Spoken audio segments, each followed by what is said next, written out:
Well, hello. Today's movie is the 1968 action movie Dark of the Sun.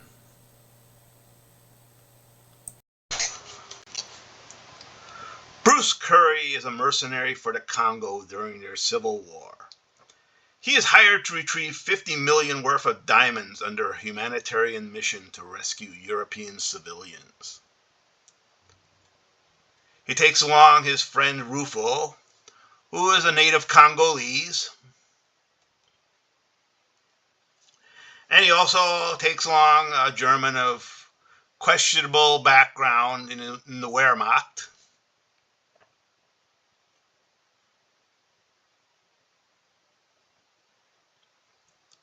Traveling by train, they are attacked by a UN plane for violating a ceasefire line. Along the way, they pick up a young woman who survived an attack by the Simbas, the violent insurgent group. They reach the town and must wait for the timed lock on the safe to open before they can get the diamonds and leave. The vault does open, and the Simbas arrive just at the right time, and they must fight their way out of the town.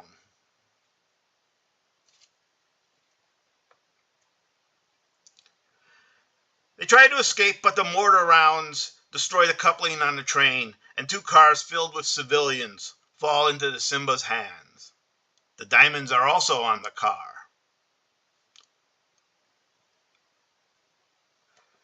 Curry and Rufo must then infiltrate the town as the Simbas engage in an orgy of rape and torture on the helpless captives.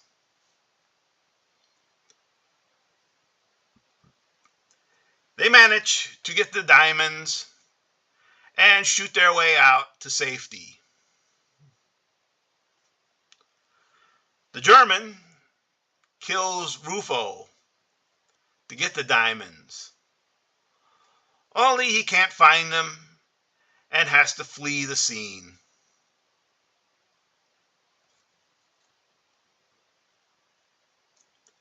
Curry goes after the German and exacts revenge in a brutal fight. So this movie is based on a book by Wilbur Smith, a South African writer. It was his second book, I think. And of course it deals with the civil war in the Congo of the 60s after Belgium pulled out and gave it its independence. And the character that Rod Taylor played was based on kind of loosely on Mad Mike Hoare, who was a British mercenary who served in the Congo at the time. And of course, it starred Rod Taylor, Yvette Mimieux, and Jim Brown. Taylor and Yvette Mimieux actually worked together in the classic George Pal movie, The Time Machine. And of course, Jim Brown was one of the prominent black actors of the 60s. You kind of really had just two actors during that decade. It was like, Sidney Poitier, who was always cast for the high-end Oscar-worthy movies. And then you had Jim Brown, who was an ex-football player who basically got all the action movie parts that needed a black guy.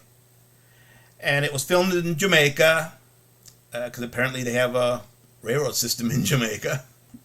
And it looked pretty accurate for the Congo. And I know that this is a kind of a guilty pleasure of Tarantino and Martin Scorsese. Apparently they really like this movie.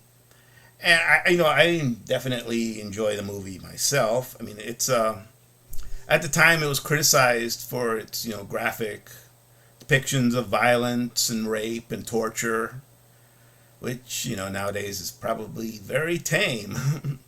But back in the 60s, that was something very controversial, apparently. I know I just love this movie. The Congo.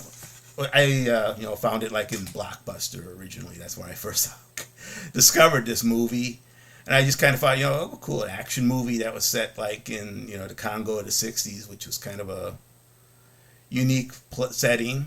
And yeah, this is a very fun action movie. It has a lot of cool stuff. There's a fight with a chainsaw, and There's just a lot of cool action, very well done.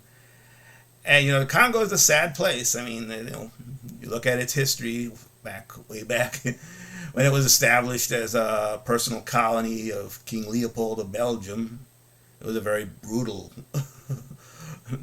place that he was extracting money from. And then, after they got independence, they had a lot of their civil wars, and even it kind of, stabilized a bit under Mobutu, and they named it the Zaire. And then he got deposed and went back to the Democratic Republic of the Congo. And then, there was the Rwanda crisis, and a lot of the Hutus, rebels, settled there and got supported by elements, and basically dragged in, Zimbabwe and Angola and Uganda and Rwanda and that. And it was actually kind of considered Africa's World War One there back in, the 2000s and that.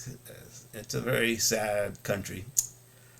And it's a fun action movie. I mean, a really good action movie. I loved it, and I definitely recommend it if you want a great, solid action movie to watch. This is the one for you.